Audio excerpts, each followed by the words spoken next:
We have Gregory from Tennessee who wants to ask a question to you, Blitz. So, Gregory from Tennessee, you are live on Truth Wanted. What's going on? Hi, Dan. Actually, this is Gregory in Tennessee. Gregory from New York. Okay, all right. My bad. Okay, ontologically, though, you are... Is anyone from anything? Is anyone from anything? Yeah, that's the way we should do this. That's great, and we should talk about outside of time later. But you, Dan, you know me from such community features as Meet the ACA on the Atheist Community of Discord server Tuesday evenings. Yes, that is true. Shout outs to that. But what did you want to ask Blitz today? My pal Dan, of course. And Dr. Blitz may know me from such things as introducing Planet Peterson to Block Universe theory. Oh, lovely. And what I wanted to ask Dr. Blitz this evening is about the fine-tuning argument that we get from presuppositionalist apologetics all the time, which I see several just gaping holes and glaring flaws in the fine-tuning argument right off the bat. It's one of the non-starters among these arguments. But also, atheists will go to great lengths and grant many things for the sake of the argument and get very much, I feel, in the weeds and take down minor points. So I wanted to know if Dr. Blitz thinks fine-tuning argument is just a non-starter right off the bat, or do we have to pick it apart in its details? Generally speaking, I think it's a, and I've had this conversation a billion times, right? But generally speaking, I think that the fine-tuning argument relies on two kind of fundamental errors. The first being that, so just for those who don't know, the fine-tuning argument is roughly the idea that under the theistic proposition, a universe that is life permitting is at least not so improbable, and under a naturalistic interpretation of the world, a life-permitting universe is wildly improbable. Now, there's two problems here. The first is that even beginning to assess the probability distribution of the naturalistic hypothesis requires knowing something about the way the universe could have otherwise been. And we have no idea how the universe could have otherwise been, so we have no way of assessing that probability space. It could be the case that our universe couldn't have been any other way, in which case the probability is 1, right? But of course, we don't know the other ways the universe could have been. We don't know the other possible ways, so we can't evaluate that probability, meaning that at best we should remain agnostic. But the second point is that regarding the theistic position, when you're comparing a theistic and a naturalistic worldview, oftentimes there's some underlying assumptions that are snuck under into the theistic position that are not snuck under into the naturalistic position, which just makes it so you're comparing apples and oranges. When theists talk about the naturalistic world as if where life is wildly improbable, they're talking about bare naturalism, where no extra assumptions are made except that the universe exists without a God. However, when they're talking about a theistic model of the world, they're talking about where the universe exists and God exists, and this God wants life to exist. And that's a key critical distinction, because if you assume that the God you're talking about wants life to exist, then of course it's probable that life will exist. But that would be like assuming that the universe is life permitting. Then of course it will permit life. So if you want to make the adequate or the proper comparison, you should really be comparing a bare, no properties God that we know nothing about. Maybe it wants life, maybe it doesn't want life, maybe it hates life, to a bare naturalistic world. Or you can compare a propertyful God that perhaps wants life and cares about life or whatever, to a universe, a naturalistic world with a whole bunch of other properties. Maybe it has a multiverse, which, you know, has a whole bunch of different constants in it, or maybe there's some like naturalistic teleology or something like that that actually cares about life for whatever reason. The point is you have to do an apples to apples comparison. So I think on those two grounds, the fact that we can't assess the probability distribution and the fact that often it's not an apples to apples comparison, I think basically makes the fine tuning fall apart. There you go, Gregory. I couldn't say it any better, literally. So That's it. Oh, go ahead. I was interrupting you. Oh, no, I'm sorry, Dan. I was complimenting Dr. Blitz that he does a great steelman of the theistic position, which doesn't make it a better argument, really. But these fine-tuning arguments are often straw mans of science that seem to have things kind of backwards, like the analogy falls apart, the metaphor falls apart. Say, like a piano.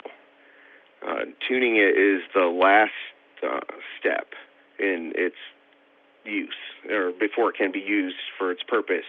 It must be tuned, and oftentimes this is done after delivery. Not only does the entire piano have to be finished, manufactured, and assembled and in place now before we can play it. Now at the last step before the purpose, we bring in the tuner, and he changes things. Whereas in the fine-tuning argument, they seem to imply that these values, or these whatever constants of physics, that whenever we measure them, they're always the same. They seem to present them as some kind of fundamentals without which, or if they were different, nothing could be, as if they preceded, the universe. So the whole analogy seems backwards to me. And if they're constants, they can't be changed. But if they're tuned, they must have been changed, because that's what tuning is. Tuning is changing it to a proper value from an improper one. So there's a couple of I see in their thinking. The usage of the word tuning, and I just have to steelman the religious position here. The usage of the word tuning is more like setting a dial. Yeah. So they're imagining that God is thinking about how he wants to create the universe, and he has a whole bunch of different dials in front of him for the universe that he wants to create, and he sets these dials very, very precisely so that it makes life. That's the notion of tuning that they're referring to. Not like tuning it to make it better kind of thing, but tuning it to set it up in the correct way to begin with. Yeah, deal with the parameters. It's a difference between probability versus likelihood, right? Which what's that, Gregory? I'm sorry, I just said I had not thought about the metaphor in that sense. I always just thought of it as tuning a musical string to a precise mathematical vibration to give the desired result.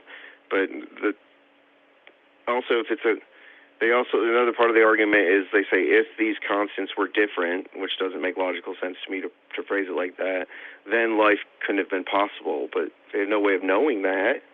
If the values could even be different, and if so, perhaps life would just evolve under those different conditions and be a different life. So the argument just becomes, if things were different, things wouldn't be the same. Yeah, it really does boil down to that, which is obviously the big issue with fine-tuning stuff, right? How can you determine the likelihood of parameters if we don't know their likelihood, right? How can we say, like, oh, what's the likelihood of the event of life happening based on these parameters? Or it's beyond that. It's what's the likelihood of this parameter being in the universe, right? That would permit life versus other parameters in the universe that wouldn't permit life. Like, we have no way of knowing that, right? So it's kind of a moot point. But sort of like with our previous caller, right?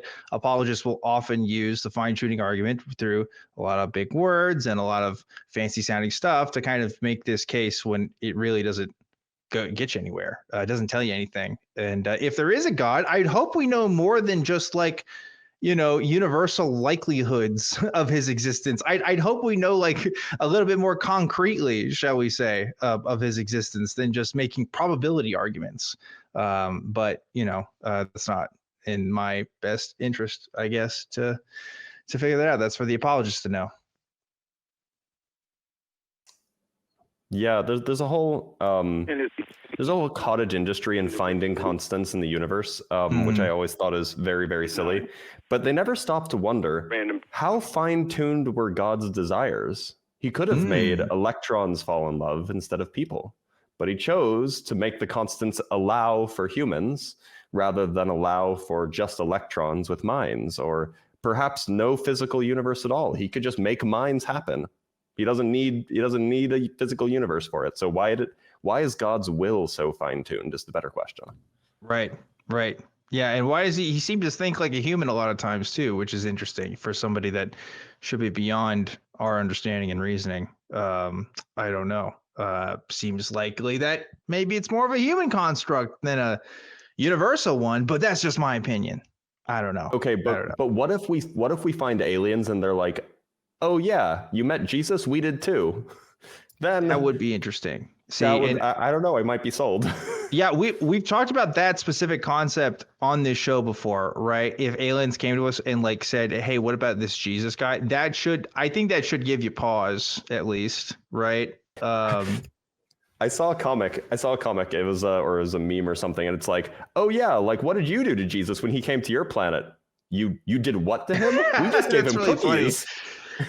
Yeah, but that's the thing. Like, okay, like how come we didn't hear about Jesus from the Aborigines? You know what I mean? Like, why did he only come to this one specific part of the world? Is he just racist? Like, what's going on? Why does he only care about what's going on here? It's called the Middle East. He was like trying to like pick the middle part, right? Yeah. Trying to get the exact center. I don't know. Doesn't seem to make sense to me. But anyway, we're preaching to the choir here, I imagine, Gregory. So anything else you wanted to ask, Blitz, before we let you go? Well, I agree that God seems to be very anthrocentric, and religion, being anthrocentric, put the earth at the center of the universe. And now we know that that's not so. And I would not say, oh, yes, the universe is so fine-tuned and made by God for life that you can teleport me anywhere in the universe, and I'm happy with that random choice. Even if you were to limit it to like our biosphere of the Earth, from the outer atmosphere to the core of the planet, would you want to be teleported randomly to any of those spots? I would not. Or even if I said, okay, I teleport you randomly to any point on the surface of the planet, which as far as we know is the only habitable part of our entire universe, I mean, for our life forms, I wouldn't take that bet, because I'll probably be in the middle of the ocean and get eaten by something red in tooth, and probably not claw, but red in tooth in the middle of the ocean. So thanks. Yeah. Thanks for your takedowns of the fine-tuning argument. I agree with you 100%. And, come to the after show. There will be an after show on the ACD right after the show. We'll see how tired I am. Yeah, I to be clear, I don't think I'm going to be able to make it tonight either, Gregory. But you know what? Thanks for calling. I do appreciate you contributing to the conversation.